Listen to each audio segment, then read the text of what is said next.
स्वागत है आपका मेंस के आंसर राइटिंग प्रोग्राम में। मैं डॉक्टर ओमकार नाथ। आज हम लोग डिस्कस करने वाले हैं टेस्ट जो भी शेड्यूल्स चल रहे हैं उसके बारे में, और हम लोग का ये 8वां टेस्ट है। 7 आप देख चुके होंगे, लगभग पूरा एक फुल टेस्ट और ऐसे हो चुका है। अब ये यूपीपीसीएस के मेंस का अकॉर्डिंग टू सिलेबस एक दूसरा पैटर्न दूसरा टेस्ट है, जो क्रम में तो 8वां है, लेकिन अब हम फिर एक पूरा फुल टेस्ट सीरीज की बात करेंगे। ये सब चीजें तो आप देखी हैं। अब सीधे आ जाते हैं हम लोग क्वेश्चन पेपर पर।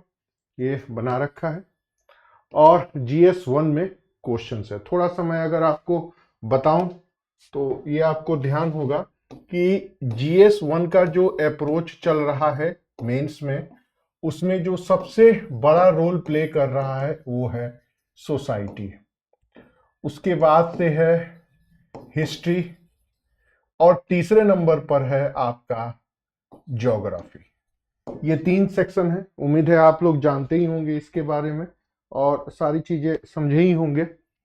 ये ओवरलैप करते रहता है, लेकिन यूपीपीसीएस में अभी भी 10 से किसी में 11 प्रश्न आ जा रहे हैं हिस्ट्री में।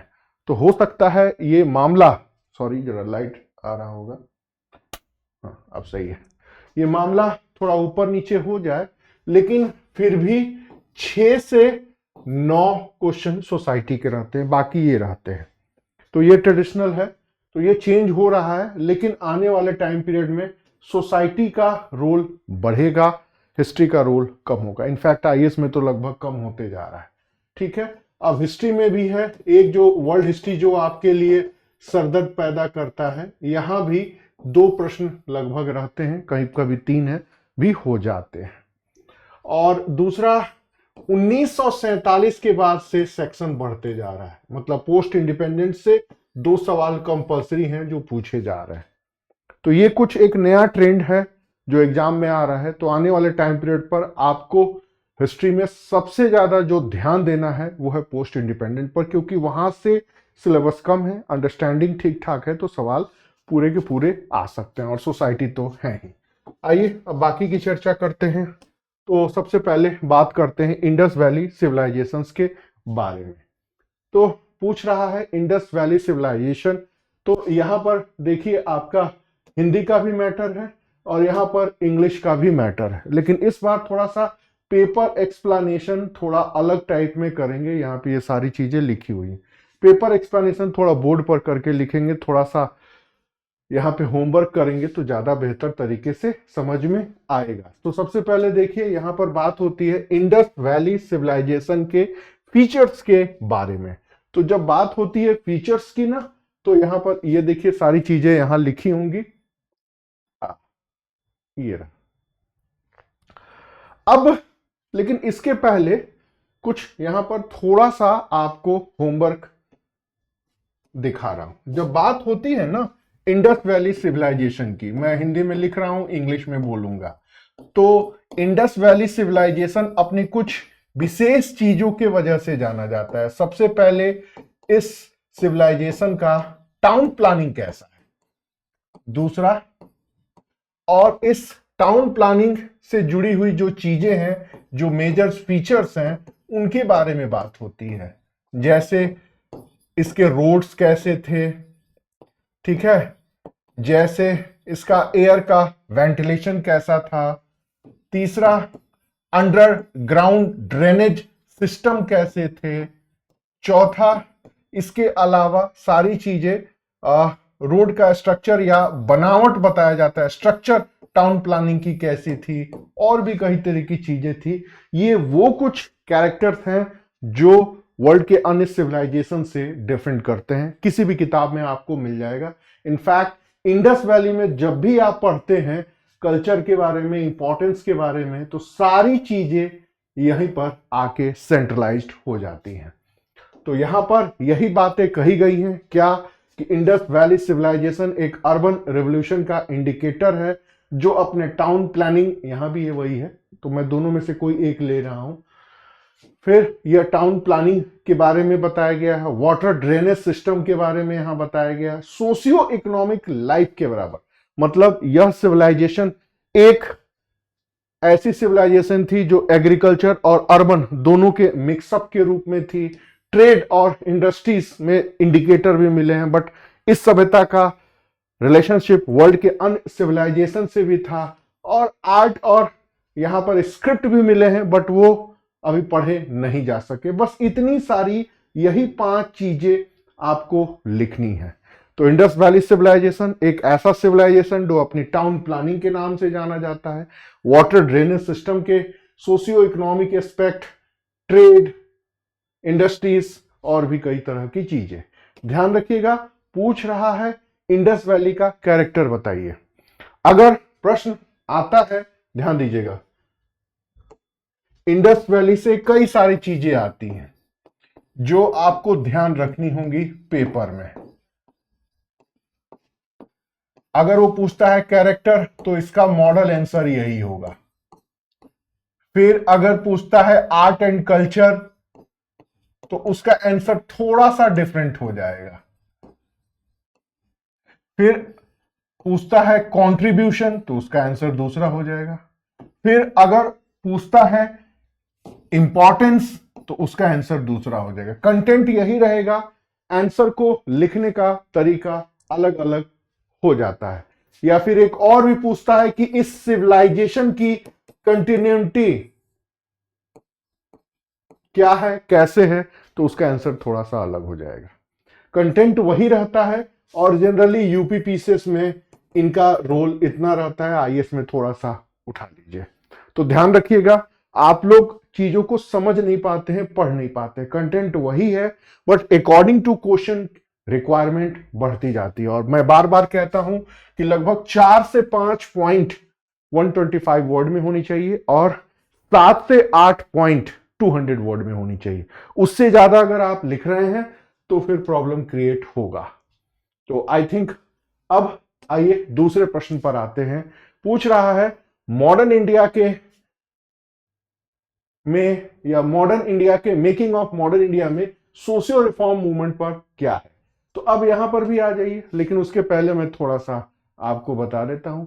चलिए यहीं पर सॉल्व करता हूं। क्या पूछ रहे हैं, आधुनिक भारत के निर्माण में सोशियो रिफॉर्म मूवमेंट सबसे इंपॉर्टेंट क्वेश्चनों में से एक है। समाज सुधार आंदोलन, इससे सोसाइटी कैसे बदला, पहली चीज वो है। दूसरा, इससे हमारी आइडियोलॉजी कैसे डेवलप हुई या बदली। सबसे बड़ी बात, इससे हम किस तरह क्या बोलते हैं उसको, इंग्लिश में बोलते एनलाइटमेंट का एक वातावरण बना, कैसे हमारे यहां ऑर्गेनाइजेशन बने और इन ऑर्गेनाइजेशन में मेजर इश्यूज कौन कौन से जो उठे, इन ऑर्गेनाइजेशन से न्यूज़पेपर कैसे पब्लिश होना शुरू हुआ और इन्हीं ऑर्गेनाइजेशन से मेजर कॉन्फ्रेंस कैसे कैसे डेवलप होने शुरू हुए। ठीक है, और फिर यहीं से ओरिजिन होने लगा नेशनलिज्म का और यहीं से अलग अलग चीजें डेवलप होनी शुरू हुई। बस फॉर्मेट आपका यही होना चाहिए कि सोशियो रिफॉर्म मूवमेंट ने क्या किया, कैसे किया, वही चीजें लिखी हैं। यहां पर देखिए सारे लोगों का नाम लिखा है जिन्होंने सोसाइटी की जो भी इविल्स हैं, चाहे वो सती प्रथा, बाल चाइल्ड मैरिज या कास्टिज्म, उनको उनका विरोध किया, सोसाइटी में यूनिटी लेकर के आए। यूनिटी लेने के बाद से सिर्फ यह एक मूवमेंट नहीं है, यह रेनेसा है और इन्होंने ये सारी चीजें की। अब यहां पर क्या था, इसका एम्बिशन क्या है, मेजर रिफॉर्मर कौन है और इंपैक्ट क्या है, वो चीजें दिखाई दी हैं। समानता, शिक्षा, स्वतंत्रता संग्राम में भागीदारी। तो 125 वर्ड में यही चीजें लिखनी होती हैं। हमेशा ये ध्यान रखिएगा सारी चीजों के ऊपर कि कंट्रीब्यूशन क्या है। तो सोसाइटी, आइडियोलॉजी, एनलाइटमेंट मतलब जागरण, ऑर्गेनाइजेशन बना, ये सारी चीजें हुई। तो एग्जामिनर आपके उत्तर में यही देखना चाहता है कि 125 वर्ड में जो चीजें क्वेश्चन में डिमांड की जा रही है वो लिखा है कि नहीं, क्या मॉडर्न इंडिया के मेकिंग में सोशियो रिफॉर्म मूवमेंट पर कमेंट करिए। तो मॉडर्न इंडिया के मेकिंग में अवेयरनेस है, मॉडर्न इंडिया के मेकिंग में इक्वलिटी है, सोसाइटी का ट्रांसफॉर्मेशन है, आइडिया ऑफ नेशनलिज्म है और भी कई तरह की बातें। बट वर्ड लिमिट 4 पॉइंट में आपको समेट देना है, 4 लाइन में 125 शब्द हो जाएंगे। तीसरा प्रश्न, आफ्टर इंडिपेंडेंट जो प्रिंसली स्टेट्स हैं उनके प्रति पॉलिसियां क्या अपनाएं। देखिए, तो ये अब पूछ रहा है कि 1947 के बाद से जो प्रिंसली स्टेट हैं उनके प्रति क्या पॉलिसी अपनाई गई। तो प्रिंसली स्टेट, तो हम आते हैं 1947 में। सबसे पहले बताएंगे कि 1947 में मोर देन 500 स्टेट्स हमारे यहां थे और उसके पहले कैबिनेट मिशन के प्रोविजन में था कि या तो आप पाकिस्तान में मिल जाइए, या तो आप इंडिया में मिल जाइए, और या तो आप फ्री रह सकते हैं। सबसे बड़ी बात, और इसी के लिए सरदार पटेल ने एक डॉक्यूमेंट्स बनाया, उसका नाम डालना होगा, और लगभग 500 रियासतों में से 3 रियासतों को छोड़ करके सारे लोग मर गए। JNK, उसके बाद जूनागढ़ और उसके बाद हैदराबाद। फिर उसके बाद से सारे रियासतें इसमें शामिल हो गई, तो फिर मर्ज किया गया बाद में ऑपरेशन पोलो के द्वारा, फिर जूनागढ़ और फिर JNK, ये ऐसे। तो ये क्रम में होना चाहिए कि 1947 के बाद से हमारे यहां प्रिंसली स्टेट का ये स्टेटस था, और चूंकि प्रोविजन ये था तो इस वजह से कुछ स्टेट्स तो मर्ज हो गए। इसमें मेनन और पटेल की भूमिका बहुत महत्वपूर्ण रही, बट कुछ की जगह कार्रवाई करनी पड़ेगी। तो एग्जामिनर आपके आंसर में यही चीजें देखना चाहेगा कि आपने 125 वर्ड्स में 1947 का कंडीशंस, उसके पहले कैबिनेट मिशन के प्रस्ताव या जो भी हो, शिमला सम्मेलन, वेवल में एक शब्द लिखिएगा कैबिनेट मिशन, फिर उसके बाद सरदार पटेल और मेनन की भूमिका, उसके बाद इंस्ट्रूमेंट टू एक्शन का नाम, और फिर 3 रियासतों का नाम, और फिर कंक्लूड कर दीजिए। बस यही तो लिखना है। देखिए कैसे लिखा है यहाँ पे। आज मैं उत्तर कम आपको दिखाऊंगा। ये देखिए, देसी रियासत, पहले इंस्ट्रूमेंट एक्शंस, क्या एसेसन, फिर ये सरदार दाम दंड, फिर वो सरदार पटेल की भूमिका, फिर उसके बाद कई सारी चीजें हैं, उसके बाद उनका डेमोक्रेसी में ऐसे ऐसे हो गया। तो ये देखिए, भारत की भौगोलिक 560 में एबव 500 में सब आ जाएंगे। तो ये चीजें रहेंगी आगे। अब अगला क्या पूछ रहा है, रीजनलिज्म के ओरिजिन होने के कारणों की चर्चा करते हुए इसके प्रभाव की विवेचना करें। अब ये प्रश्न क्या पूछ रहा है, ध्यान रखिएगा, क्षेत्रवाद या रीजनलिज्म, 2 चीजें हैं यहां पर जो आपको जाननी है। एक इनका ओरिजिन और दूसरा इनका प्रभाव, और आपकी सीमा है 125 वर्ड। तो ओरिजिन में आप बताइए कि भाई क्यों जन्मे, और प्रभाव में बताइए कि ये क्या हो। ध्यान रखिएगा, बहुत प्रश्न आते हैं। क्षेत्रवाद के कारण, क्षेत्रवाद ये वो ऐसे वैसे। अब देखिए, ये क्वेश्चन सोसाइटी का भी है, और ये क्वेश्चन अगर आ जाए कि 1947 के बाद रीजनलिज्म ने इंडिया को कैसे इफेक्टेड किया, तो वहां इसका उत्तर अलग हो जाएगा। तो अब देखिए, यहां पर मैं सीधे आपको समझाने जा रहा हूं। पूछ रहा है रीजनलिज्म के कारण, तो रीजनलिज्म की थोड़ी सी परिभाषा बताई गई है, कैसे है, क्या कारण है भाई। तो एक तो लैंग्वेज की डाइवर्सिटी है, दूसरा एक सेपरेट कल्चर है, इकोनॉमिक अनइक्वलिटी है, और एक राजनीतिक स्वार्थ, मतलब एक पॉलिटिकल विल की चाहत, राजनीतिक इच्छा भी है। तो यहां पर जो आपका पहला फॉर्मेट होगा, क्या असमानता के कई कारण है, वो सारा पॉइंट यहां पर डिस्कस करेंगे पहले पॉइंट में। अब उसमें सारी चीजें आनी चाहिए। मैंने बहुत समराइज करके लिखा है, तो आप पॉइंट में लिखिए या पैराग्राफ में लिखिए। पैराग्राफ में आप एक लाइन में ये लिख सकते हैं, भाषाई विविधता, अलग संस्कृति, आर्थिक असमानता और राजनीतिक स्वार्थ। लिखेंगे कैसे, इस लाइन को आप कैसे डिफाइन करेंगे, तो लिखेंगे भारत में या इंडिया में रीजनलिज्म के ओरिजिन के कई कारण देखे गए हैं। उसमें लैंग्वेज डाइवर्सिटी, पॉलिटिकल या विल की, राजनीतिक विल की इच्छा या पॉलिटिकल वैल्यू, सेपरेट कल्चर, और इकोनॉमिक अनइक्वलिटी जो 1947 के बाद दिखाई दी गई। अब ये चूंकि सोसाइटी का है, तो यहां पर लिमिटेड रखना होगा। इम्पैक्ट क्या रखिए, तो इससे नेशनल इंटीग्रेशन को लॉस हुआ, रीजनल अनइक्वलिटी और बढ़ी, सेपरेट मूवमेंट चले और कभी कभी वायलेंट कॉन्फ्लिक्ट भी हुआ। अब रीजनलिज्म सिर्फ इंटर स्टेट कॉन्फ्लिक्ट को न सिर्फ चौड़ा करता है बल्कि या फिर ये डेवलपमेंट में भी बैरियर का काम करता है। अब कई बच्चे पूछते हैं कि सर क्या है, कैसे है, किस तरह है, तो हमेशा एक बात दिमाग में ध्यान रख लीजिए, वर्ड लिमिट के अनुसार लिखना है। तो उदय की बात है तो आप इसी तरह लिखेंगे पहले पैरा में। यहाँ पॉइंट की संभावना कम है लेकिन फिर भी मैं पॉइंट को ही प्रेफर करता हूं ताकि बातें समझ में आए। और प्रभाव में बताइए कि इससे ये हुआ, कॉमा दे दे के लिख दीजिए। ये नहीं लिखना चाहते हैं तो फिर आप ऐसे भी लिख सकते हैं, मर्जी आपकी। कुछ लोग कहते हैं सर फ्लो चार्ट होता है क्या? आज ही क्लास में बंदा पूछ रहा था सर फ्लो चार्ट कैसे बनाए। बिल्कुल बना सकते हो, ये लो फ्लो चार्ट बना देते हैं।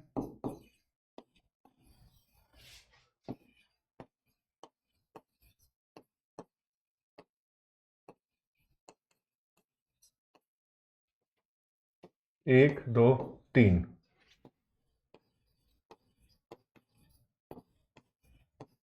एक दो तीन, ये फ्लो चार्ट। लेकिन फ्लो चार्ट में भी क्लियरिटी होनी चाहिए। अगर आपकी क्लियरिटी उत्तर में नहीं आती है ना तो मार्क्स नहीं मिलेंगे। फ्लो चार्ट ऐसा होता है ना जैसे बस छूट रहा है, ट्रेन छूट रहा है और किसी तरह आप अपना सामान रख करके चले जाए। तो फ्लो चार्ट बनाइए बट क्लियरिटी होनी चाहिए। कुछ बच्चे ऐसे बना देते हैं, अरे भाई तो इसमें समझ में कौन सा आएगा कि कौन सा पॉइंट आपने पहले लिखा है, तो वहां लिखिए आप। ये मैं प्रैक्टिकल चीजें बता रहा हूं। क्लियर? आगे आ जाइए। वुमेन्स के प्रति क्रिमिनल मेंटेलिटी बनाने में सोशल मीडिया का रोल कितना रिस्पॉन्सिबल है? बहुत है जी। सोशल मीडिया ने ही कई तरह के वीडियो बनाए, सोशल मीडिया ने जोक्स बनाए, सोशल मीडिया ने चाणक्य के अनुसार स्त्री को कैसे पहुंचाने वो बताया, सोशल मीडिया उनके ऊपर नग्नता अश्लीलता वाले फोटोज बनाते हैं। कुल मिलाकर के सोशल इंडिया में पोर्न्स कार्टून्स दिखाए जाते हैं और वो सब चीज़ें पहुंच रही हैं। इसके वजह से इंसान की मेंटलिटी या ह्यूमन मेंटलिटी इफेक्टेड हो रही है। नेगेटिविटी का इम्प्लीमेंटेशन बहुत ज़्यादा हो रहा है और जब आइडियोलॉजिकल वायलेंस होता है तो वो एक्टिविटी में भी वायलेंस होने लगता है। उसके अलावा एक शब्द याद रख लीजिएगा, नेटफ्लिक्स कल्चर।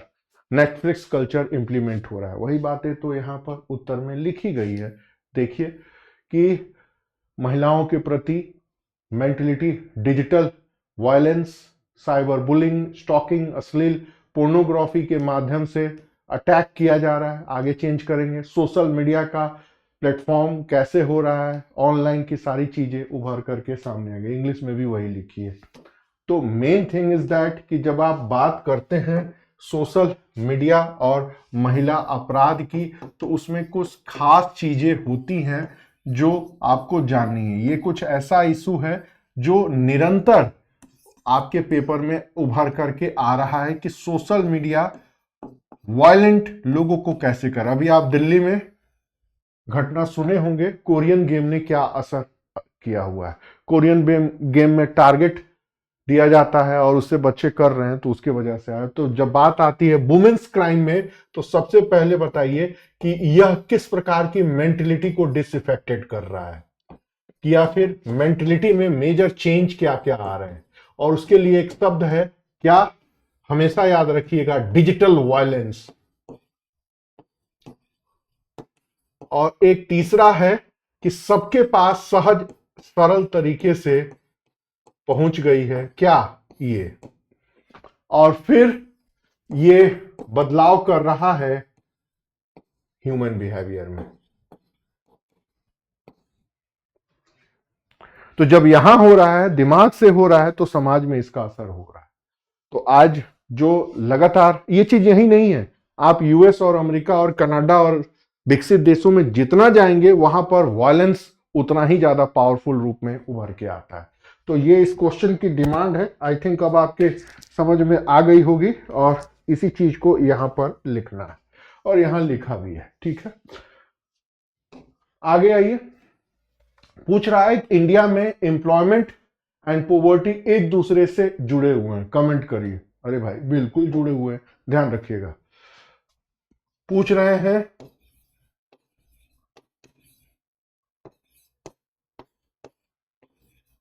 दोनों में क्या रिलेशनशिप है, कॉमन सेंस लगाइए। क्या रिलेशनशिप है भाई? तो अगर आप ये हैं तो आप इसके शिकार हैं।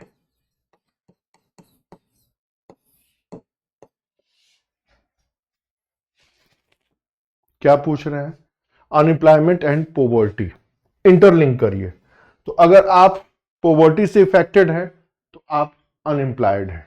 दूसरा, अगर आप अनएम्प्लॉयड हैं तो ऑलरेडी आपके जेब खर्च के लिए नोट नहीं मिल रहा, डिपेंडेंट है, तो एक तरीके से आप दुष्चक्र की स्थिति में बन गए हैं, और ये चक्र चलता रहता है। ठीक है, यही सारी चीजें आपको समझानी है कि गरीबी या पॉवर्टी के कई सारे इंपैक्ट पड़ते हैं। पहले लाइन में ये बताएंगे, और फिर आप बताएंगे कि कैसे पॉवर्टी इफेक्टेड होता है, और इस चीज को दूर करने के लिए अनएम्प्लॉयड होने के कारण ये इफेक्टिव नहीं हो पाता है, और इस तरह ये एक दूसरे से इंटरलिंक हैं और बने रहते हैं। ध्यान रखिएगा। फिर पूछते हैं जनसंख्या वृद्धि और गरीबी कैसे है, तो वहां भी इंटरलिंक है। तो यही चीजें आपको यहां पर बतानी है। क्या बतानी है? क्रम के रूप में, कि आप ये बताइए क्या है भाई मूल कारण, गरीबी के परिणाम, रीजनल इंपैक्ट, सोसाइटी में जो भी आपकी जरूरी है वो चीजें नहीं हो पा रही हैं, जिसके वजह से सारी चीजें हो रही है। मेन एस्पेक्ट इसका यही है कि अगर आप पॉवर्टी से इफेक्टेड हैं तो ऑलरेडी अनएम्प्लॉयड है, और अनएम्प्लॉयड है तो ऑलरेडी आप पॉवर्टी से भी जुड़े, क्योंकि हमारे यहाँ हमेशा याद रखिएगा अभी भी इतने % लोग कमाने और खाने वाले हैं। तो हम लोग जो पढ़ाई करते हैं ज्ञान लेने के लिए नहीं पढ़ाई करते हैं, पढ़ाई करना हमारे लिए एक मात्र उद्देश्य है, जिससे हम जॉब लेते हैं और अपना जीवन यापन संचालित करते हैं। देसी भाषा में कहे तो कमाते हैं और खाते हैं। आगे आ जाइए।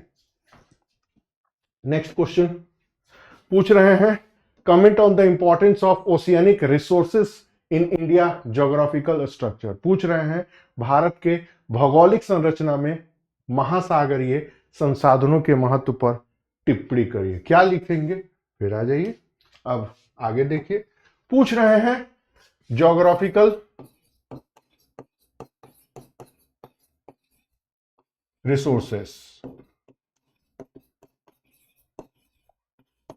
थोड़ा सा कॉमन सेंस लगाइए भाई, ये आपका मान लीजिए देश है। अब यहां पर देखिए तो ये रोल प्ले किस में करता है? पहली चीज ये सिक्योरिटी का भी है, दूसरा मिनरल्स का भी है, सॉरी बॉम्बे हाई, ठीक है, दूसरा एल्गी फैंगी,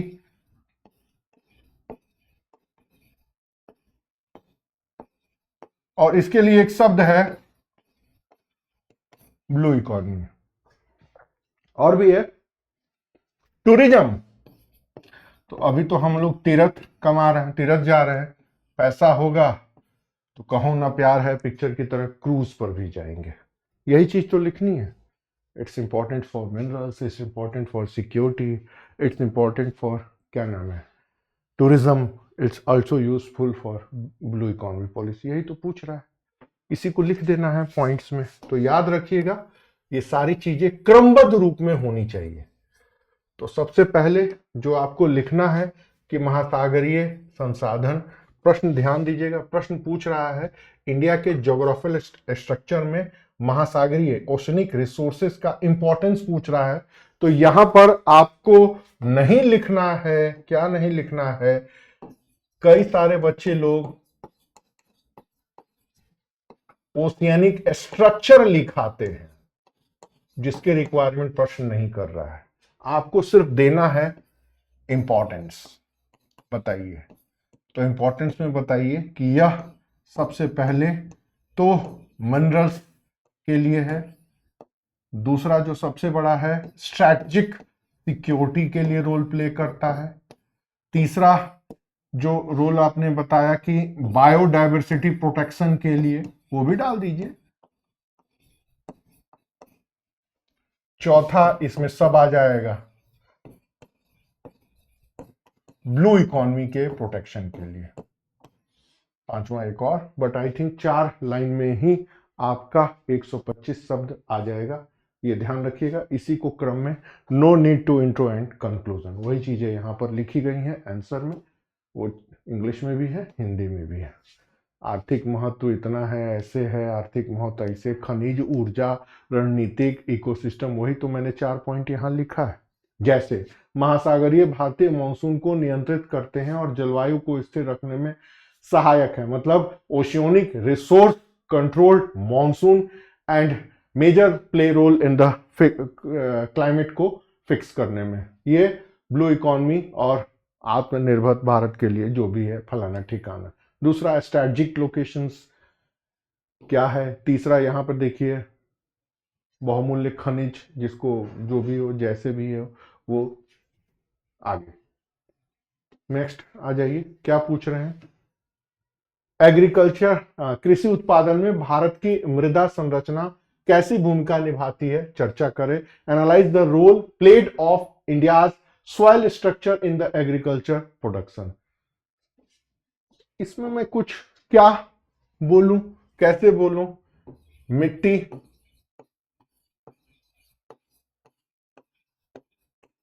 या सॉइल का स्ट्रक्चर, सबसे पहले ये रोल प्ले करती है प्रोडक्टिविटी के। यहां पे जो बात कही गई है, देखिए पहले यहां पे आपको बता दूं, आजा,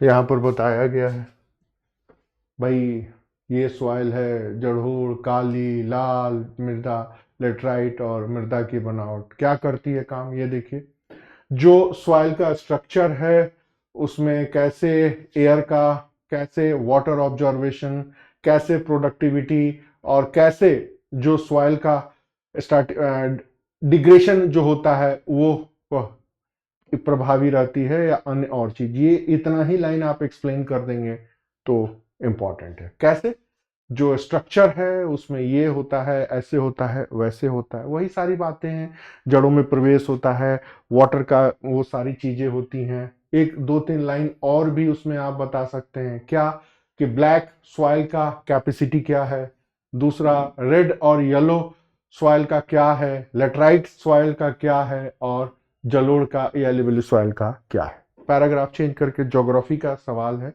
तो यहां पर जो आपको, सॉरी,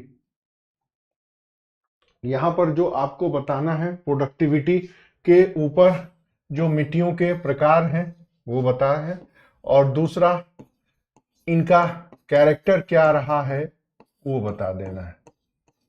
अब यहीं पर जब 200 शब्दों वाले आएंगे तो उसका इंपॉर्टेंस बताइए, ये बताइए, वो बताइए, वो सारी चीजें हैं, तो ध्यान रखिएगा जब भी हो। हाँ, अब फिर पूछते हैं कि सर इसमें हम मैप बना सकते हैं, बिल्कुल मैप बना सकते हैं, तो बताइए कि यहाँ यहाँ आता है, यहाँ पर ऐसे लिखिए और ऐसे करिए, लेकिन यहाँ पर फ्लो चार्ट बना के डिफाइन करने में आपका समय निकल जाएगा। आपको मेंस देने का अनुभव है या नहीं है ये तो मैं नहीं जानता, बट मुझे इतना अनुभव है कि क्वेश्चन को देख के पता लग जाता है कि 4 पॉइंट लिखने में आप सहज हैं, या आप मैप बनाएंगे, ऐसे करेंगे, ऐसे करेंगे, जहां पर 5 से 10 मिनट आपको प्रश्न को लिखने में लगेगा, यहाँ पर 15 मिनट आपको दिमाग लगाने में लग जाएगा, फिर उसको कैसे डिफाइन करें उसमें समस्या, उसमें आप फंस जाएंगे या फंस जाएंगी, जैसे भी हो। तो मेरे कहना है कि जितना टू द पॉइंट प्रेजेंटेशन होता है वो ज्यादा बेहतर है। भारत की रिफ्यूजी पॉलिसी को एक्सप्लेन करना है, रिव्यू इंडियाज रिफॉजी कह रहे हैं, रिफ्यूजी पॉलिसी क्या है भाई, ये देखिए जरा। फिलहाल हमारी रिफ्यूजी पॉलिसी तो अभी जब मैं इस क्वेश्चन को लिख रहा था तो एकाएक मेरे दिमाग में आया कि थोड़ा खोजूं कि भारत में कितने देशों के रिफ्यूजी रह रहे हैं। मेरा दिमाग ठनक गया, 23 देशों के रिफ्यूजी भारत में रह रहे हैं भाई। अब तब जब इंडिया की कोई रिफ्यूजी पॉलिसी है नहीं, इसी रिफ्यूजी पॉलिसी को इंप्लीमेंट करने के लिए ये आया, क्योंकि जब ये किया गया तो उभर के आया, क्योंकि यहां से और यहां से समस्या बहुत आई माइनॉरिटीज को लेके। दुनिया में 56 इस्लामिक मुल्क है, भारत में हिंदुओं का कोई मुल्क नहीं है, पहली बात। दूसरा, 47-78 साल पहले ये भारत के हिस्से थे, अब नहीं है। तो दुनिया भर में ये पॉलिसी दिखाई दे रही है। चूंकि हम लोग सिविल सर्विसेज की तैयारी कर रहे हैं, डिप्लोमेट बनना है, तो बहुत ज़्यादा रियलिस्टिक डिस्प्यूट पर हम बात नहीं करेंगे। एक कहावत है, मजहब नहीं सिखाता आपस में बैर रखना, बट दुनिया के सारे लफड़े पचड़े मजहब से ही पैदा हुआ। देख लीजिए, यूरोप में कैथोलिक और प्रोटेस्टेंट, और इधर मिडिल ईस्ट में यहूदी और मुस्लिम, भारत में हिंदू और मुस्लिम। उधर और भी आ जाइए, बौद्धों का अलग लफड़ा पचड़ा है, कोरिया में भी वही है, थाईलैंड में भी है, वियतनाम में भी है, ऊपर इधर आ जाइए चाइना और ताइवान में भी है। तो हर जगह देखेंगे तो लफड़ा पचड़ा है ही है। तो इंडिया की रिफ्यूजी पॉलिसी, तो रिफ्यूजी कहाँ कहाँ से आते हैं, तो ये देखिए, श्रीलंका से आते हैं, म्यांमार से आते हैं, बांग्लादेश से आते हैं, थोड़ा पाकिस्तान से भी आते हैं, अफगानिस्तान से तो कोई नहीं आता, इतने लोग हैं। तो भारत ने रिफ्यूजी पॉलिसी को एक्सेप्ट नहीं किया है, लेकिन रिफ्यूजी को लेकर के कुछ उसकी पॉलिसियां हैं, और भारत में इसी पॉलिसी के तहत, हाँ एक और भी है जिसको मैंने छोड़ दिया, सबसे पहले ये इतने देशों के रिफ्यूजी रह रहे हैं। गृह मंत्रालय के अनुसार जो आंकड़ा है वो भी आप चाहें तो डाल सकते हैं। तो ये चीजें हैं, तो यही चीजें आपको डिफाइन करनी है, जिसमें जो आपको बात करनी है कि गवर्नमेंट ऑफ इंडिया की कोई पॉलिसी है तो नहीं है। तो गवर्नमेंट ऑफ इंडिया अपने रिफ्यूजी पॉलिसी का बेस किस आधार पर करता है? गवर्नमेंट ऑफ इंडिया ने यूएन के किसी भी रिफ्यूजी पॉलिसी को एक्सेप्ट नहीं किया है, और भारत में इतने देशों के रिफ्यूजी और इतने देशों के नागरिक रहते हैं, बस यही लिखना है। कहीं भी आपको सीएएनआरसी का नाम नहीं डालना है। और मजे की बात देखिए, यही प्रश्न आईएएस में आया था कि इंडिया की कोई रिफ्यूजी पॉलिसी नहीं है, बट सिटीजन अमेंडमेंट एक्ट में कहीं ना कहीं रिफ्यूजी के लिए कोई प्रोविजन रखा गया। तो यही अंतर होता है आईएएस और पीसीएस में। पीसीएस वाले सीधे सीधे प्रश्न पूछ लेते हैं, और धीरे धीरे लेवल बदल रहा है। तो आगे अगर पूछ दिया जाए कि भारत की शरणार्थी नीति, भारत की रिफ्यूजी पॉलिसी नहीं है, बट सिटीजन अमेंडमेंट एक्ट के कुछ पॉलिसीज रिफ्यूजीज वेलफेयर से, इंडिया के नेबर कंट्री के रिफ्यूजी से अटैच्ड हैं, तो आप क्या करेंगे? 200 वर्ड में। मैं अगर प्रश्न बनाता ना तो फैक्चुअल कम, कंसेप्चुअल ज्यादा बनाता। इस तरह के प्रश्न, बस मुझे ये जानना है कि आपको पता है ना कि पॉलिसी नहीं है। दूसरा, आपको पता है ना कि ये 4-5 आधार है। आपको पता है ना कि यूएन के किसी भी शर्त से हम नहीं बंधे हैं। तो और फिर हमारे देश में इतने और इतने नागरिक रह रहे हैं। बस ये 5 लाइन का इंफॉर्मेशन आपके लिए जरूरी है, जो मुझ जैसे किसी भी शिक्षक से आप 10 से 15 मिनट के लेक्चर को सब ध्यान से सुन लें तो आपको पूरा हो जाएगा। और इसी का एक अन्य और एस्पेक्ट है क्या, कि वर्ल्ड लेवल में रिफ्यूजी को पॉलिसी को लेकर यूएन ने क्या प्रोविजन किया। तो ये चीजें अगर आपके माइंडसेट में एक बार आ गई और बैठ गई तो फिर कोई प्रॉब्लम नहीं रहेगी। अब आंसर की बात करते हैं, तो यहां लिखा हुआ है, देखिए कैसे इंडिया की रिफ्यूजी पॉलिसी क्लियर नहीं है। 1951 के न करने, मतलब हमने यूएन के ऊपर सिग्नेचर नहीं किया, बट फिर भी तिब्बती, श्रीलंकी और तमिल्स, बांग्लादेशी और कुछ रिफ्यूजीज हमारे यहाँ रह रहे हैं।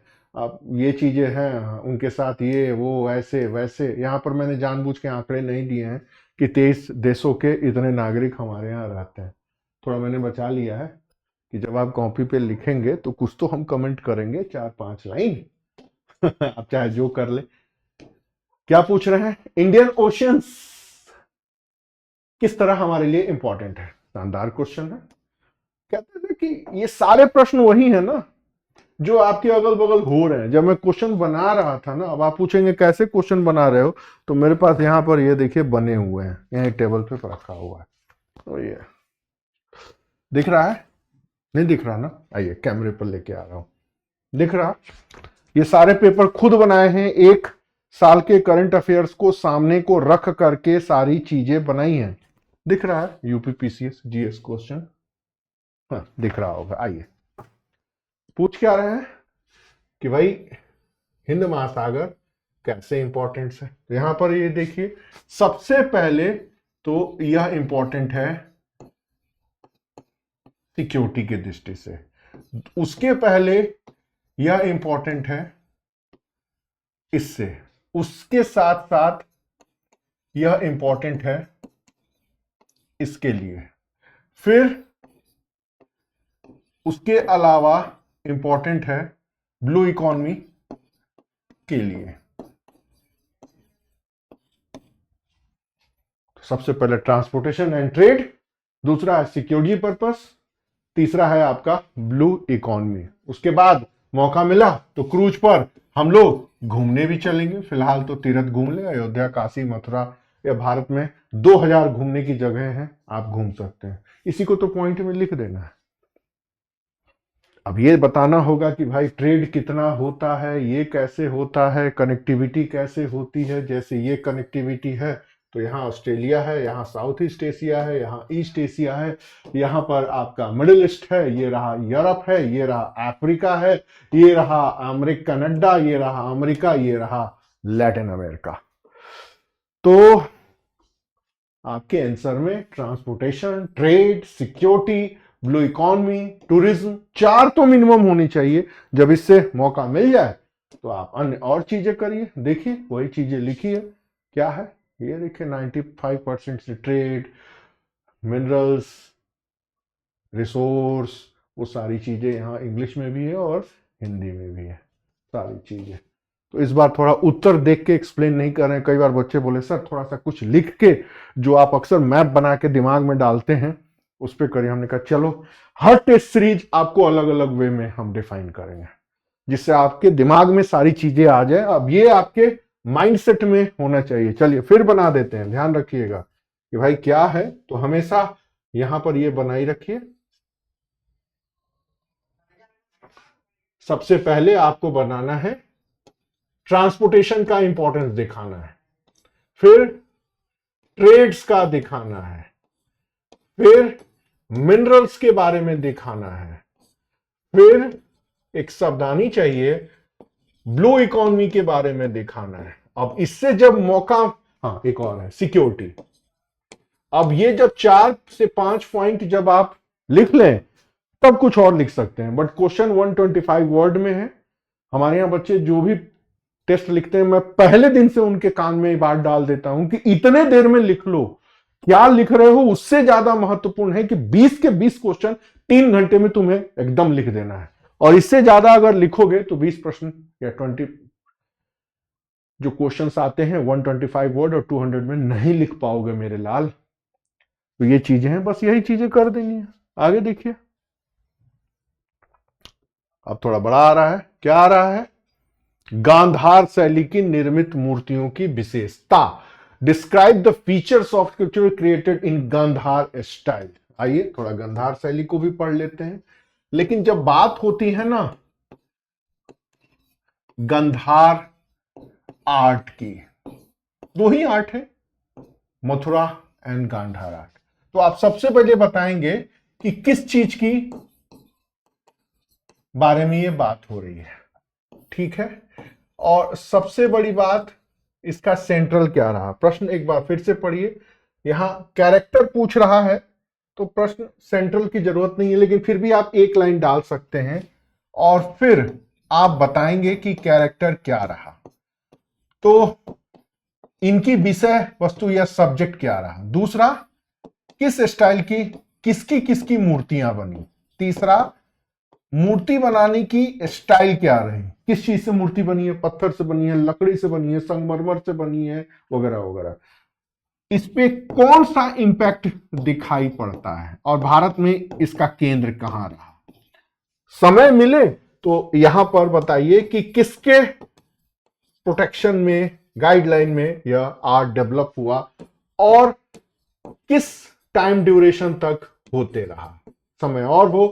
तो इस कला का या इस आर्ट का इंपैक्ट यूरोप में और इंडिया में क्या रहा, और फिर what is the contribution of this art in Indian art and culture. और भी है, लेकिन ध्यान रखिएगा बस यह 4 पॉइंट ही पर्याप्त है कि टॉपिक क्या रहा, क्या बना, कौन सा शैली।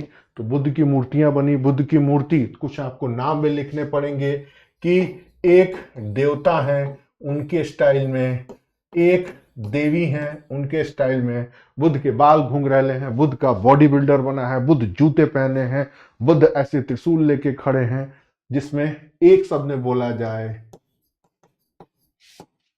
कि ग्रीक सब्जेक्ट्स एंड आर्ट्स। मूर्ति भारत की रही, बट मूर्ति की शैली ग्रीक रही, और इसमें सबसे ज्यादा इंपॉर्टेंस रोल प्ले किया गया बॉडी की ब्यूटीनेस में। और यही अंतर है Mathura art and Gandhara art में, कि जहां पर मथुरा आर्ट में इस स्पिरिचुअलिटी पीसफुली और एक अजीब तरीके की मैसेज देती है, वहां पर यह जरूरी नहीं है कि आपके ईश्वर की बॉडी बिल्डिंग है कि नहीं। ध्यान दीजिएगा, एक ये है सिया के राम, एक है लखन के राम, और एक है बीजेपी के नाम जय श्री राम। कुछ दिन बाद और जैसे जैसे हम लोग डेवलप होंगे तो भगवान राम 6 फॉरबैब्स में नजर आएंगे, जो अभी रणवीर कपूर वाली पिक्चर आएगी, उसमें एक्शन भी करते रहेंगे। तो जैसे हम होते हैं, हम अपने गॉड की इमेजिनेशन वैसे ही करते हैं, यह हमेशा से होता है। एक बजरंग बली है, और आजकल गुस्साए बजरंग बली भी आपने कारवार पे देखा होगा फोटो, वो हमारी इमेजिनेशन है। तो वहां पर भी गांधार आर्ट की इमेजिनेशन है। क्या उन्होंने ब्यूटी के साथ बॉडी की ब्यूटीनेस पर जोर दिया। वहां पर स्पिरिचुअलिटी नहीं है जितनी स्पिरिचुअलिटी हमारे मथुरा आर्ट में। ऐसे भगवान बैठे हुए हैं, वहां पे दिख रहा है भगवान बुद्ध तपस्या कर रहे हैं, और हड्डियां भी दिखाई दे रही हैं, हड्डी गिन सकते हैं। तो अंतर यही है कि हमारे यहाँ जितने भी गॉड्स बने वो एकदम सौम्य रूप में है। तो ध्यान रखिएगा, सिया के राम, लखन के राम, केसरी के राम, और एक भाजपा के राम है, त्रिशूल लिए हैं और ऐसे तीर कमान लिए हैं। Lakshman out, Sita out, Hanuman out. अब एक और आएंगे नीतीश तिवारी वाले रामायण के राम, जो नया रणवीर कपूर के राम, उसमें राम एक्शन भी करते नजर आएंगे। एक और भी आपने देखा होगा, वो प्रभास वाला जो सीन था, बड़ा बवाल हुआ, फ्लॉप हो गई पिक्चर। हनुमान जी, चित भी मेरी, पट भी मेरी, लंका तेरे बाप का। वो लोग सोचते हैं कि आज के हिसाब से ये चीजें पसंद आ जाएंगी, नहीं, ऐसा नहीं होता। गॉड को उसी रूप में लोग देखते हैं और चाहते हैं हम उसी रूप में अडॉप्ट करें। ठीक है, आज महाशिवरात्रि का दिन एक दिन पहले बीत गया। अब उसमें शिव जी भांग पी रहे हैं, डांस कर रहे हैं। बिहार उत्तर प्रदेश में कुछ नौटंकियां होती हैं, वो थोड़े दिन के लिए आती हैं और खत्म हो जाती हैं। तो माइंडसेट बहुत होता है। तो गांधार आर्ट का माइंडसेट एंड मथुरा आर्ट का माइंडसेट। इंडिया के आर्ट एंड कल्चर में गांधार कला, मथुरा कला, अमरावती कला, फिर उसके बाद इधर आ जाइए कौशाम्बी कला। ये यूपी में 4 इंपॉर्टेंट है जिसके बारे में आपको जानना है। तो मथुरा कला आ गया, अब सॉरी गांधार कला आ गया, अब मथुरा, अमरावती और कौशाम्बी 3 तैयार रखिए, आ जाएगा। आगे देखिए, पूछ रहे हैं 1857 के रिवोल्ट के बाद क्या चेंज आया बताइए। नोट्स थोड़ा हम कम दिखा रहे हैं, ये सारे नोट्स में हैं, थके हुए हैं और मुझे मजा नहीं आ रहा है इसमें से पढ़ के पढ़ाने में, क्या कैसे किस तरह, वही सारी है। ये देखिए क्या है, भावपूर्ण अभिव्यक्ति, यथार्थवादी चित्रण, ऐसे वैसे फलाना ठिकाना। अब ये भी आ जाइए, 1857 की बात करते हैं, क्या चेंज आया।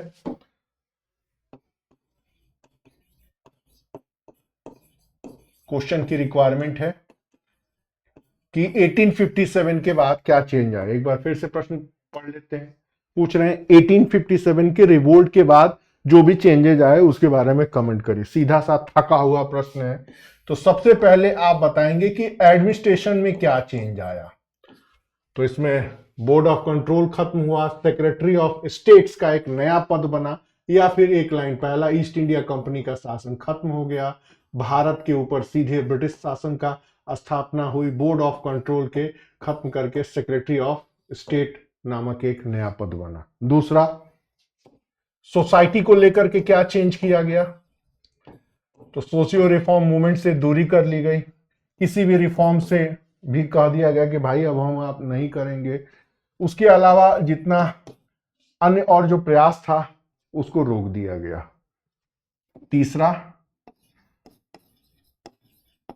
पॉलिटिकल रूप में क्या किया गया, तो जितने विद्रोही हैं उनके साथ मित्रता निभाते हुए सेफ्टी वॉल्व की बात की गई। यहां पर देखिए डिवाइड एंड रूल की चीजें शुरू हुई और कई चीजें अन्य और ले सकते हैं। यहां पर कुछ अन्य और चीजें क्या हुई, तो यहीं पर एनसीईआरटी में दिया हो गया है कि हिस्ट्री का यूटिलाइजेशन ऐसे ऐसे। दूसरा, कम्युनिज्म को बीज बोना शुरू किया गया, वगैरह वगैरह। इतना पर्याप्त है। तो इतनी चीजें हैं, टाइम मिले तो और लिखिए, लेकिन आपके आंसर में सबसे ज्यादा इंपॉर्टेंट है एडमिनिस्ट्रेशन में क्या चेंज आया, सोसाइटी में क्या चेंज आया। हाँ, उसके बाद एक और भी है, सेना, अगड़ी जातियों की भर्ती बंद कर दी गई और पहले सेना का अनुपात, आर्मी सप्लाई का अनुपात 1 अंग्रेज और 7 ऑफिसर होते थे, अब इसको खत्म करके 1:2 कर दिया गया। अब ये पॉइंट अगर लिखते हैं तो द बेस्ट। और फिर आर का याद करिए, एकदम फिक्स कर दिए गए कि किसी भी हायर पोस्ट में इंडियंस को नहीं रखेंगे। क्लियर? इतना है, यही पॉइंट आपको लिखना है। वही चीजें मैंने यहां भी लिखी। देखिए क्या हुआ, एडमिनिस्ट्रेटिव चेंज, आर्मी का क्या हुआ, प्रिंसली स्टेट के प्रति, सोशियो रिफॉर्म मूवमेंट के प्रति क्या किया गया, कम्युनिज्म क्या किया गया। यही है, 5 पॉइंट आपको लिखना है, चाहे जैसे भी आप लिखें। अब अगला प्रश्न देखिए, यूनिफिकेशन ऑफ इटली को डिफाइन करिए। आ जाओ भैया।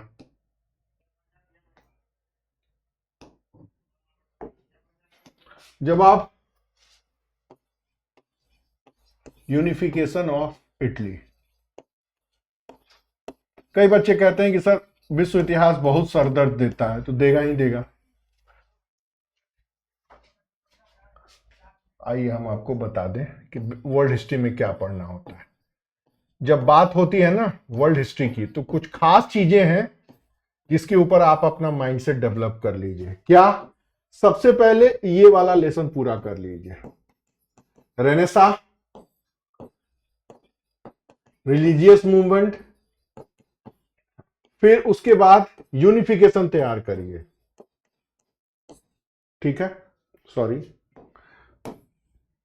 उसके बाद आप रिवॉल्यूशन तैयार करिए। रिवॉल्यूशन में, ओहो क्यों गड़बड़, इसलिए गड़बड़ हो रहा है ना, मैंने ठीक से नहीं लिखा। देखिए, सबसे पहले आप वर्ल्ड हिस्ट्री में ये टॉपिक तैयार करिए, और वर्ल्ड हिस्ट्री में सबसे पहले इधर कि रेनेसा का क्या अर्थ पढ़ा और रिलीजियस मूवमेंट से यूरोप कैसे इफेक्टेड हुआ।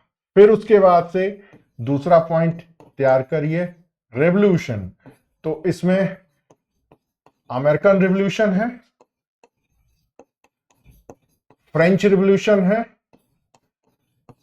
ब्रिटिश में एक आती है रक्तहीन क्रांति, ब्रिटिश रिवोल्यूशन है, यूरोप के रिवोल्यूशंस हैं, फिर रशियन रिवोल्यूशन है, फिर चाइनीज रिवोल्यूशन है। इसमें से एक हमेशा आता है हर दूसरे साल, तो इस बार अगर फ्रेंच आ गया तो अगली बार ये आएगा। फिर उसके बाद यूनिफिकेशन तैयार करिए। यूनिफिकेशन में 2 चीजें बहुत इंपॉर्टेंट है, क्योंकि इन्हीं दोनों चीजों से यूरोप में लफड़ा हुआ। क्या? फ्रांस का नेपोलियन का बदला बिस्मार्क ने लिया, फिर बिस्मार्क का बदला इन्होंने लिया, फिर उसका बदला हिटलर ने लिया, ये चलता। अरे यार, फिर अमेरिका हम लिख देते हैं। इटली और जर्मनी। उसके बाद पूरा छोड़ दीजिए, फिर आप तैयार करिए वर्ल्ड वॉर। इसको थोड़ा ढंग से तैयार करिए। वैसे वर्ल्ड वॉर था नहीं, यूरोप यूरोप की तो ये अपनी लड़ाई थी, लेकिन चूंकि इतनी तबाही हुई ना कि यूरोप के कुछ इतिहासकारों ने सोचा कि यार हमने तो बहुत उत्पात मचाया, आने वाले टाइम पीरियड में ये भूखे नंगे जो एशिया और अफ्रीका वाले हैं कहीं ना कहीं हमारे ऊपर दोषारोपण करेंगे। ऐसा है इनको भी लपेट लो कि भारत भी शामिल हुआ। ठेंगा, भारत कहां शामिल हुआ? हमारे सैनिकों को आपने भेज दिया और इंडिया गेट बनवा दिया। हम शामिल नहीं थे उसमें, उसमें सिर्फ जापान शामिल था, अफ्रीका भी नहीं था, लेकिन कह दिया वर्ल्ड वार। वर्ल्ड वार नहीं, वर्ल्ड वार नहीं था, लेकिन एक बार नाम पड़ जाए तो ढोना पड़ता है। अब मान लीजिए ईरान और अमेरिका लड़ रहे हैं तो तृतीय विश्व युद्ध शुरू। अरे भैया काहे शुरू? हम नहीं शुरू होंगे। एक मजेदार बात जो मेरे टीचर ने बताई, सोचा आपको बता दूं, बट आपको सिलेबस के अनुसार काम करना है। वर्ल्ड वॉर, ठीक है? तो वर्ल्ड वॉर के केसेस, कारण, वर्ल्ड वॉर के परिणाम, वर्ल्ड वॉर के प्रभाव, फिर उसके बाद 1919 की वर्साय संधि, द्वितीय विश्व युद्ध के बाद यूरोप कैसे बदला, फिर और भी चीजें। इतना तैयार कर लीजिए। कुल मिला के 13 टॉपिक बनते हैं। जिंदगी के 10-10 मिनट इन 13 टॉपिक पर अगर आपने फोकस कर लिया तो वर्ल्ड हिस्ट्री दोबारा पढ़ने की जरूरत नहीं है, वापस आ जाइए। सॉरी, इटली का एकीकरण सबसे पहले बताएंगे कि कंडीशन क्या है, कितने राज्यों का इटली सिनेरियो रहा, और फिर उसके बाद बताएंगे कि इस आदमी का क्या रोल रहा। फिर 3 लोगों का नाम आपके आंसर में आना चाहिए। एक है मेजनी, दूसरा है काबुर, और तीसरा है गौरीबाल्डी। और फिर इटली का जब यूनिफिकेशन हो गया तो इटली ऐसा था। ये इतने 4 से 5 लाइन आपके आंसर में आना चाहिए कि इटली इतने राज्यों का समूह था। नेपोलियन के अभियान के बाद ये हुआ, फिर मेजनी ने क्या किया, काबुर ने क्या किया, गोराबेल्डी ने क्या किया, और एकीकरण के बाद इटली कैसा था। मैं तो सर पीट लेता हूं।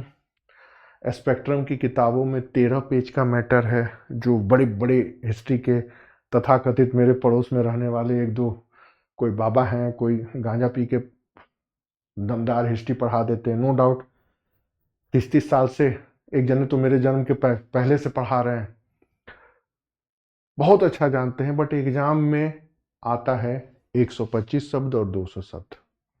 तो मुझे लगता है जितना लेक्चर देंगे उससे बढ़िया है इटली के एकीकरण पर 5 क्वेश्चन बच्चों को लिखा के प्रैक्टिस करा के दिमाग में डाल दीजिए, बच्चा पास कर लेगा। हमें नहीं जानना है कि बर्लिन में क्या हुआ, हमें नहीं जानना है क्रीमिया के कीचड़ में 3 दिन गोराबेल्डी ने क्या किया, हमें नहीं जानना है कि मेजनी ने यंग इटली बनाया तो ये किया, हमें नहीं जानना कि काबुर 23 देशों के साथ मिलकर किस तरह किया, नहीं जानना। एक लाइन में पर्याप्त है। कैसे? देखिए, यूनिफिकेशन ऑफ इटली कैसे शुरुआत हुई? यंग इटली के माध्यम से। काबुर ने क्या किया? बस काबुर ने फ्रेंच के साथ कोलैबोरेशन करे, ऑस्ट्रिया को किया, लोम्बार्डी में शामिल किया। बस 2 लाइन जानना है जिंदगी में। गोराबेल्डी ने ये किया, कब से कब किया, तो रोम राजधानी बनी, और ऐसे ऐसे अब इटली एक संतुष्ट राष्ट्र है। खत्म। मतलब आप देखिए कि पूरे जब मैं लिख रहा था तो मेरा पूरा फोकस था कि इतनी सारी चीजों में मैं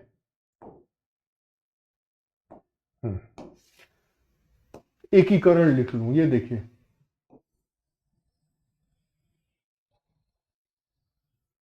इट्स एनफ।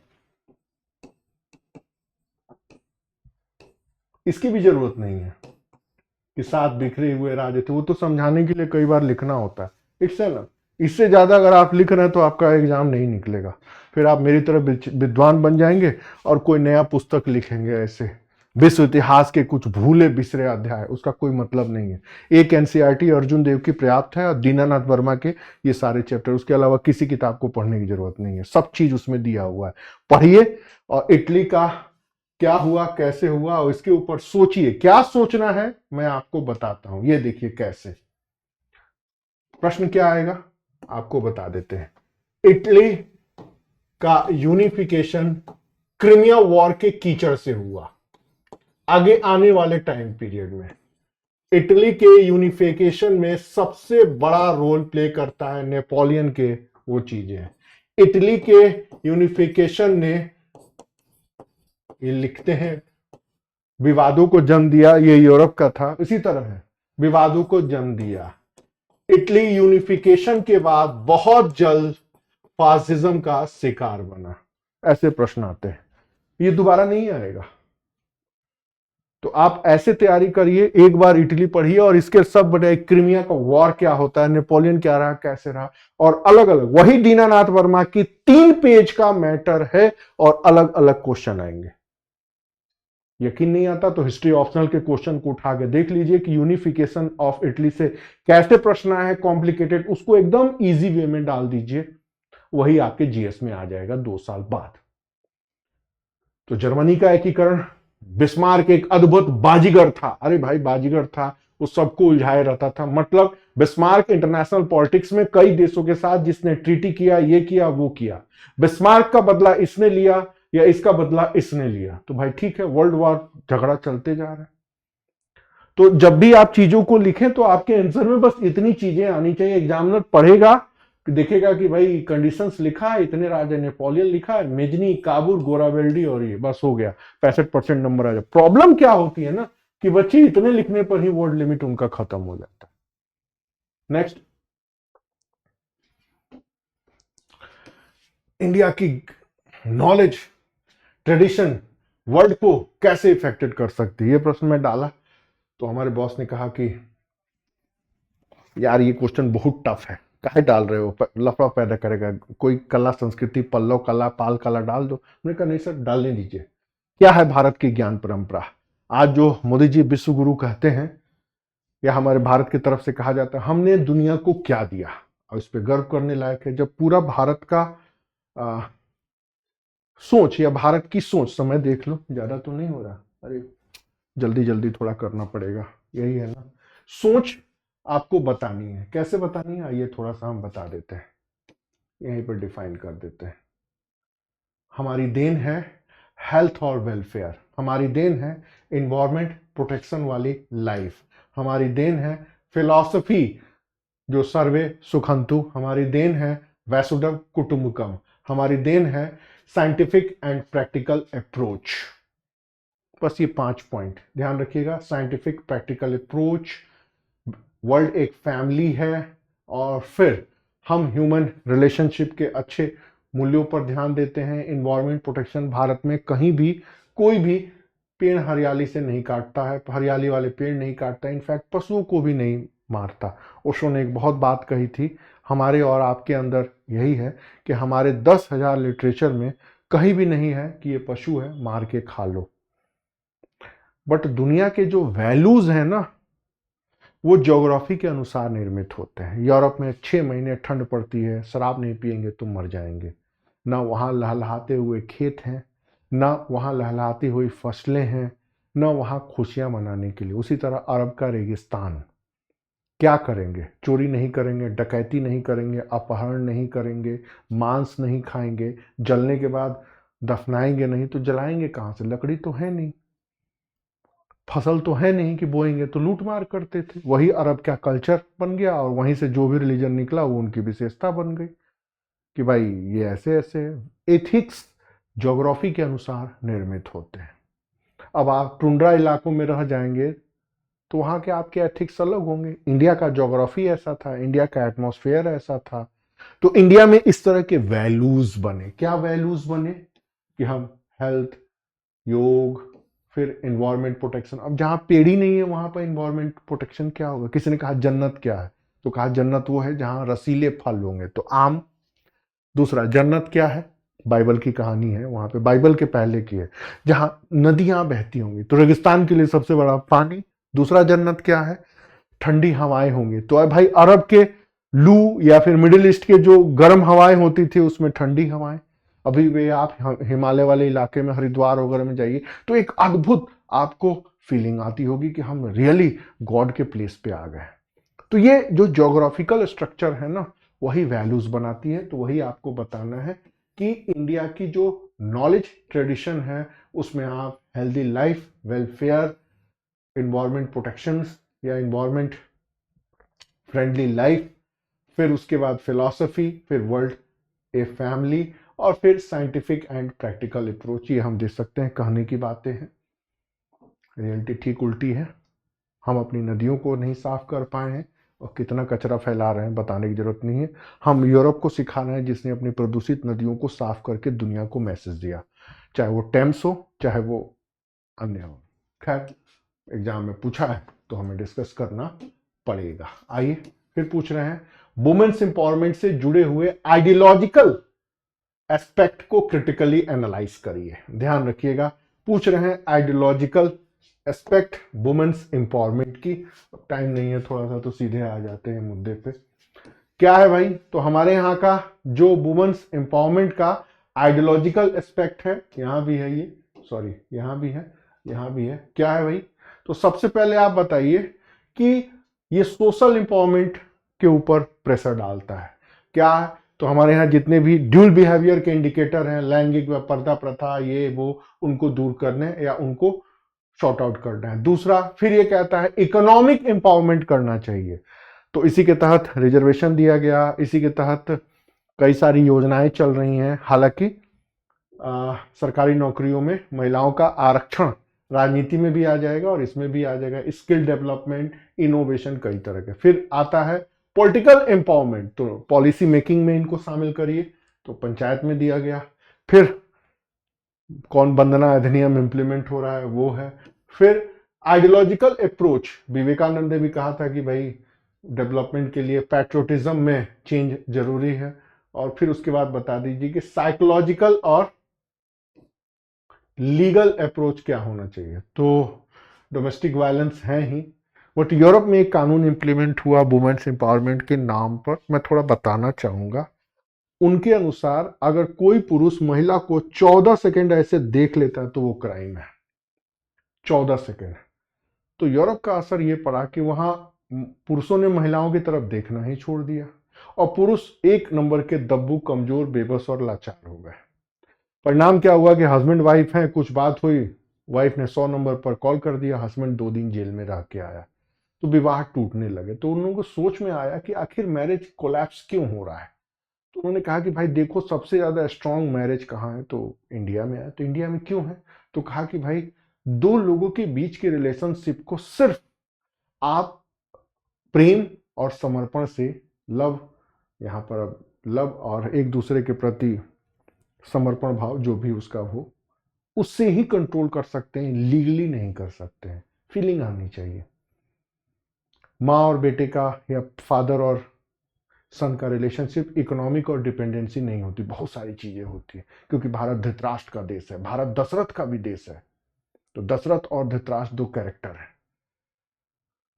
यही कारण है कि वुमेन्स एम्पावरमेंट के इतने आइडियोलॉजिकल एस्पेक्ट होने के बाद भी इतनी महिलाएं गायब हो रही हैं, महिलाएं क्राइम की शिकार हो रही हैं और वायलेंस बढ़ रहे हैं। देखिए, यही अंतर होता है आईएएस और पीसीएस में। आने वाले टाइम पीरियड पर जो भी हो, हमेशा तैयार रहिएगा कि वुमेन्स एम्पावरमेंट से सवाल आने ही आने हैं। यहां पर सिर्फ हमने अभी डिस्कस किया है आइडियोलॉजी। दूसरी जो मेजर है कि इसके लिए गवर्नमेंट ऑफ इंडिया की पॉलिसी क्या है। फिर पूछेंगे कुछ बता दो स्कीम्स, और फिर पूछेंगे कि अर्बन एरिया में क्या इंपैक्ट है और रूरल एरिया में। फिर इसमें और पूछेंगे सोशल मीडिया का क्या रोल है। तो मैं कुछ शब्द बता रहा हूं जो बताना है। Independent women, women without marriage, women without husband, single mother, mother without father, women without family responsibility, my body my life, I will do everything, no difference between women and women. ये Europe की आंदोलन का निकले हुए concept है। Surrogate mother, no mother, single women, independent women,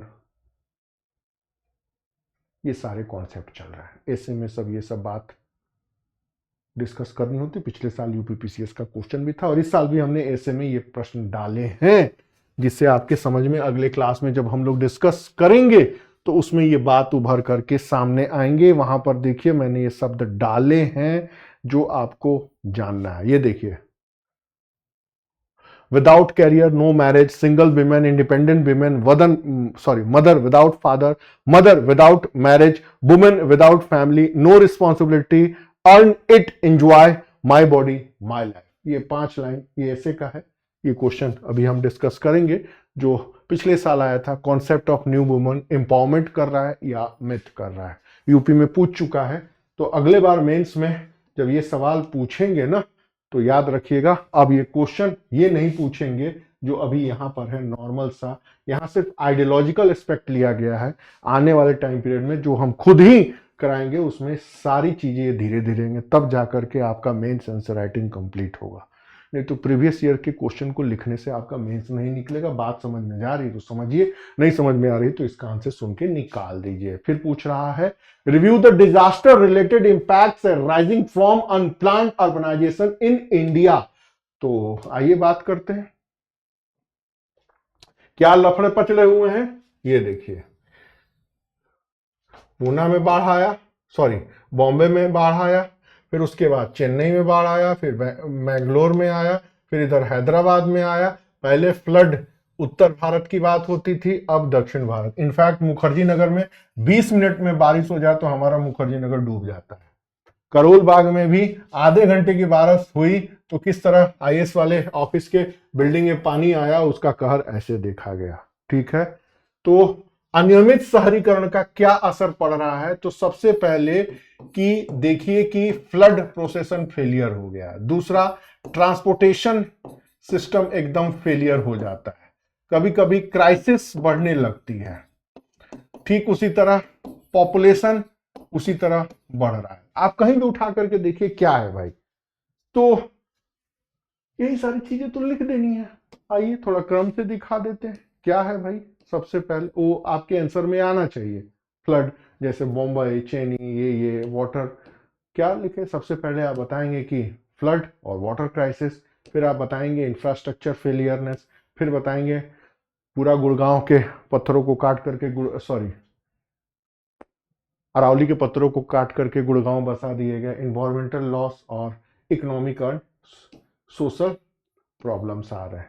बस हो गया, वही चीजें तो कहनी है। आगे आ जाइए, फिर पूछ रहे हैं डंकी रूट, भारतीय लोगों के विदेशों में वैध अवैध प्रवास के बढ़ते कारण और परिणामों की चर्चा करें। Discussing increasing cases and the consequence of legal and illegal migration of India.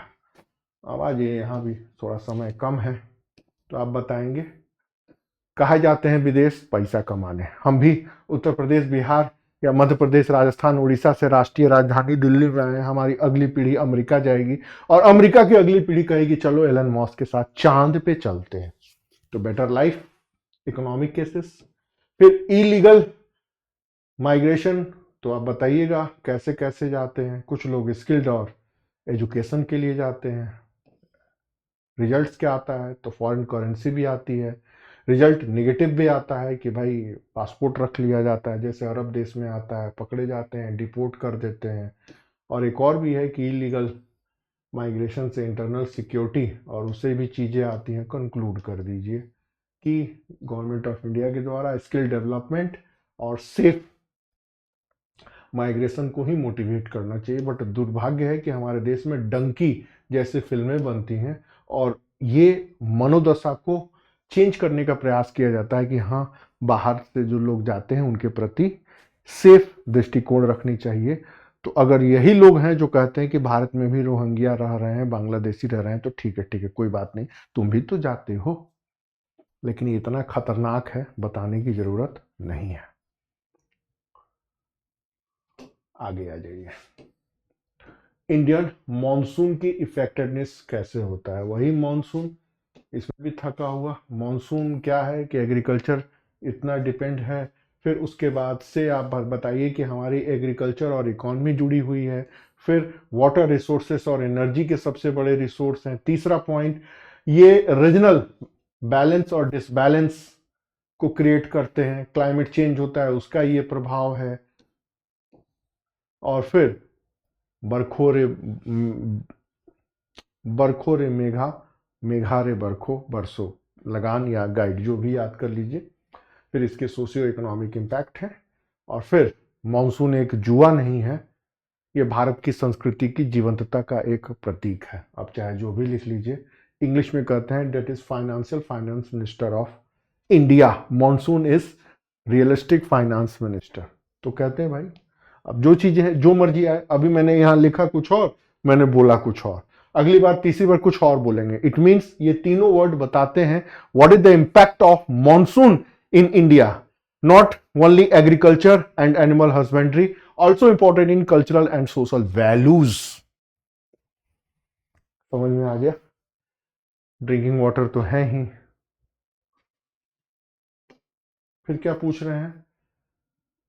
Maritime activities कैसे इंडिया को इफेक्टेड करती है, एक नोट लिखिए। मैरीटाइम एक्टिविटी भाई क्या होता है? मैरीटाइम एक्टिविटीज की इतनी सारी चीजें, इकोनॉमिक डेवलपमेंट का रोल है, वही क्वेश्चन था, दोबारा यहाँ एक्सटेंड किया गया है। एनर्जी रिसोर्सेस हैं, स्ट्रेटजिक सिक्योरिटी हैं, एनवायरमेंटल इम्पैक्ट हैं।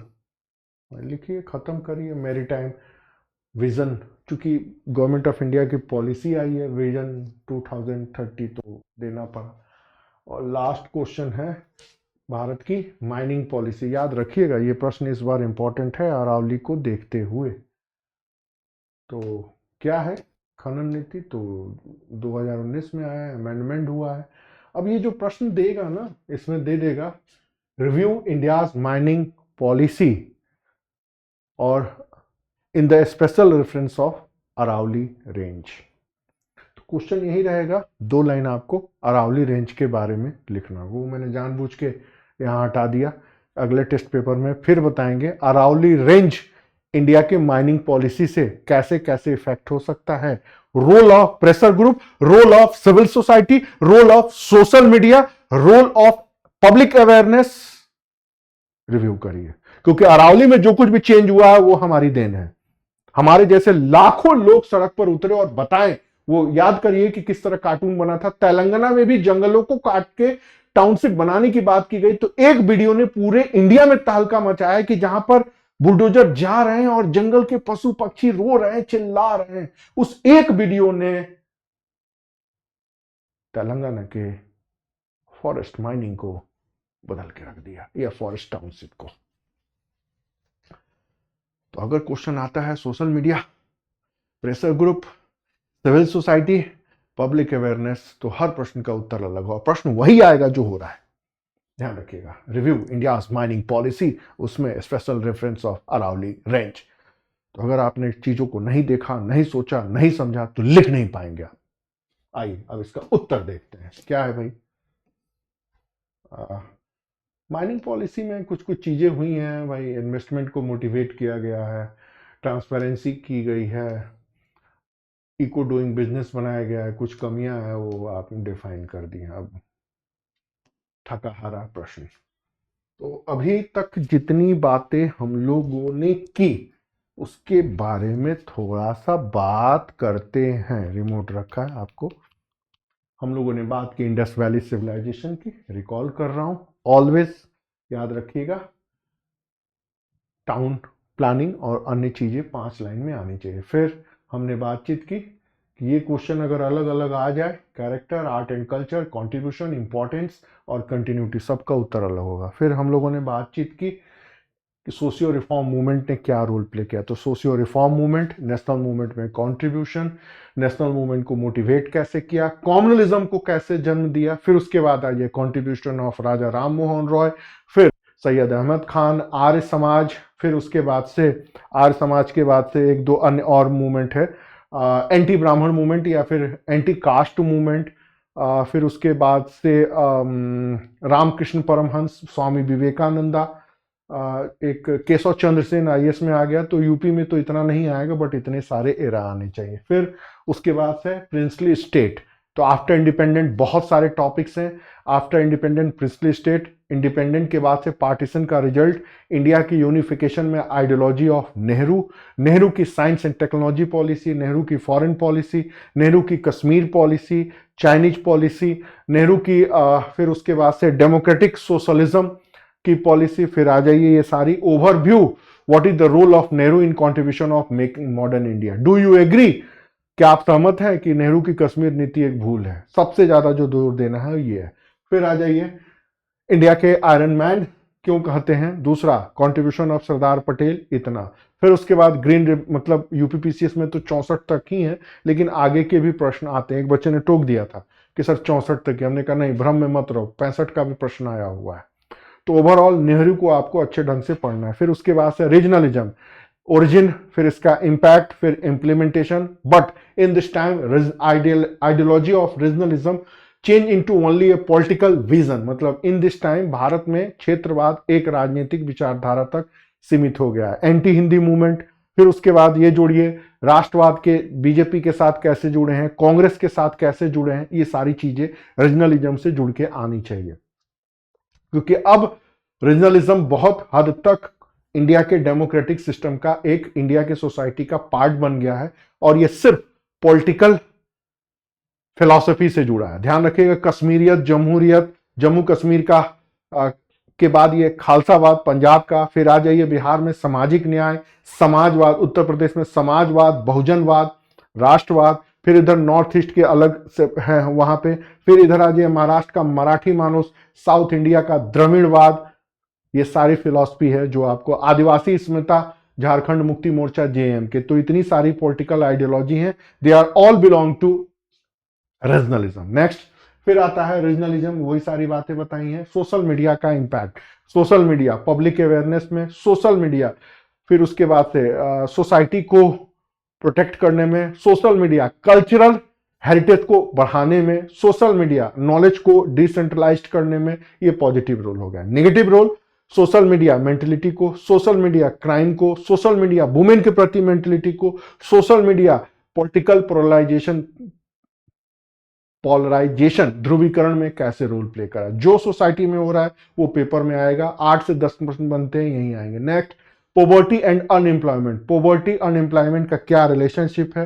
पोवर्टी अनएम्प्लॉयमेंट क्यों दूर नहीं हो रहा है? डू यू एग्री कि नीति कमीशन की रिपोर्ट आई, कल बीपीएससी का बच्चा इंटरव्यू दे रहा था, उसे ये सवाल पूछे कि भाई एक तरफ सरकार पोवर्टी को डिक्रीज होने की बात करती है और फिर पीडीएस के थ्रू इतने लोगों को फ्री राशन क्यों बांटी है? ये फ्री विच है? बच्चा फंस गया, और फंसना भी चाहिए। तो ये क्लियर होनी चाहिए कि पोवर्टी और अनएम्प्लॉयमेंट का क्या रोल है। तो in this time economic development भी देखिए तो एक जॉबलेस ग्रोथ का सामना कर रहे हैं। उत्तर प्रदेश के बाबा जी कहते हैं बेरोजगारी दर सिर्फ 2 या 4% है, असंभव है। बट गवर्नमेंट का डाटा जो कहता है वो आपको मानना पड़ेगा उसी हिसाब से। मतलब पोवर्टी और अनएम्प्लॉयमेंट सोसाइटी से कैसे जुड़ा हुआ और कैसे सोसाइटी की स्ट्रक्चरल प्रॉब्लम इसको मोटिवेट कर रही है, तो यही पढ़ना है। फिर उसके बाद ये रिसोर्सेस हैं, तो इनका सिचुएशंस क्या कंट्रीब्यूट करते हैं, और इनके प्रोटेक्शन के लिए सागर जैसी पॉलिसी वगैरह जो है उनका क्या कंट्रीब्यूशन है ये। फिर उसके बाद सॉइल ज्योग्राफी का, तो सॉइल की क्वालिटी, सॉइल के इंप्रूवमेंट के लिए गवर्नमेंट ऑफ इंडिया के मेजर स्कीम्स, यूपी के बारे में बाकी जनरल 5 और 6 में आपको पढ़ना होगा। फिर रिफ्यूजी पॉलिसी जो मैंने आपको बताया। अब रिफ्यूजी पॉलिसी को सीएए से जोड़ेंगे।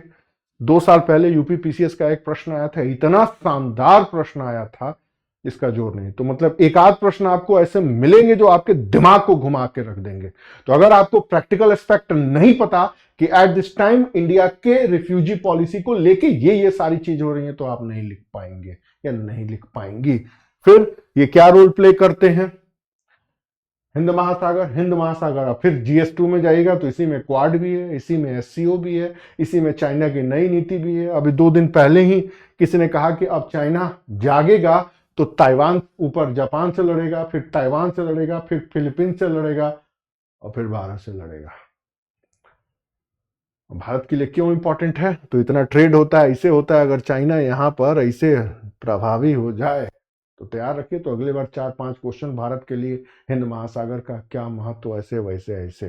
फिर आर्ट एंड कल्चर में मैंने बताया गंधार आर्ट, मथुरा आर्ट, फिर उसके बाद तीसरा है कौशाम्बी आर्ट, और फिर एक और भी है सारनाथ आर्ट। आगे आइए, 1857 कब हुआ, कैसे हुआ, क्या हुआ? 1857 के पहले, 1857 के बाद, 1857 का इम्पैक्ट, 1857 का नेशनलिज्म में कंट्रीब्यूशन। एक और, अगर भारत में 1857 नहीं होता तो भारत का स्वतंत्रता संग्राम कैसे होता? आइए, इसका एक बहुत प्यारा प्रश्न है। टीचर ने मुझसे पूछा कि क्या, तो सर कुछ नहीं होता। हमारे बीच में मंगल पांडे नहीं होते, हमारे बीच में रानी लक्ष्मीबाई नहीं होती, वीर कुंवर सिंह नहीं होते। आज मैं अपने बच्चे से पूछ रहा हूं जो इंटरव्यू दे के आ रहे हैं, अगर रहमान डकैत नहीं होता तो बलूचिस्तान का क्या होता? रहमान डकैत एक कैरेक्टर, काल्पनिक पात्र या फिल्मों के द्वारा इंडिया की निगाह में विलोन है, बट बलूच का वो हीरो है। कल को बलूचिस्तान अगर आजाद होता है तो रहमान डकैत एक नया हीरो बन जाता है। तो नायक समय समय पर पैदा होते हैं। 1905 में इंडिया हाउस के लंदन में बैठ करके विनायक दामोदर राव सावरकर ने एक किताब लिखी और सारे विद्रोह के नायकों का दर्जा दिया और हिंदू मुस्लिम एकता के साथ भारत के राष्ट्रीय स्वतंत्रता संग्राम का रास्ता बनाया कि this is the first Indian war of independence. 1905 से बात चलते चलते आज हम लोग 2026 में हैं, तो that is the contribution of 1857। यही चीजें तो लिखनी थी कि अगर 1857 नहीं भी होता तो भी हमारा राष्ट्रीय आंदोलन चलता और ऐसे ऐसे आता। हालांकि अब आईएएस में इसकी गुंजाइश, सॉरी पीसीएस में गुंजाइश कम है, लेकिन धीरे धीरे आएगा। जैसे गांधी नहीं रहते तो कैसा होता। फिर उसी तरह यूपी में पूछते हैं अवध नहीं रहता तो क्या रहता? तो अवध के राष्ट्रीय आंदोलन में 1857 के नायकों को हटाइए, अवध के बाहर सिर्फ एक वीर कुंवर सिंह बचते हैं, असम के मनीराम दत्त बचते हैं। समझ में आ रहा है? तो अब थोड़ा सा प्रश्न अगर लेवल जरा भी उठाएगा तो मुझे नहीं लगता है कि प्रयागराज या हिंदी बेल्ट के लोग लिख पाएंगे। कुछ नहीं, आपको नया पढ़ना है, दिमाग को चलाना है और लिखने की प्रैक्टिस करनी है। आगे आ जाइए, यूनिफिकेशन ऑफ इटली, तो मैंने ये 4-5 चीज़ें रख दी हैं और फिर बता दिया है कि वर्ल्ड हिस्ट्री से कैसे आते हैं। फिर उसके बाद से वुमेन्स एम्पावरमेंट, वो सारी चीज़ें मैंने बता दी कि ऐसे ऐसे आते हैं। फिर ये कैसे इफेक्टिव होता है,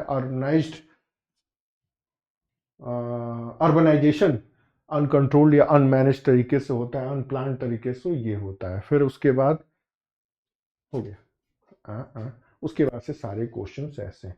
तो उम्मीद है आज का डिस्कशन थोड़ा सा अलग लगा होगा। कल भी हम इसी मॉडल पर आपको डिस्कस करेंगे, यहाँ पर पेपर डालेंगे और एकदम यहाँ पे ये सारी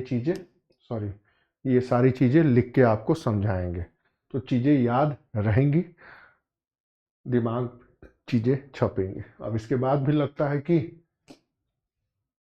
हमसे बेहतर कोई और मेंस आंसर राइटिंग करा रहा है और हमसे बेहतर कोई और आपके दिमाग के परतों को खोल सकता है और हमसे बेहतर कोई और आपके कॉपी के ऊपर फीडबैक दे सकता है, तो मर्जी आपकी। लाइक सब्सक्राइब के चक्कर में पड़े रहिए। Thank you.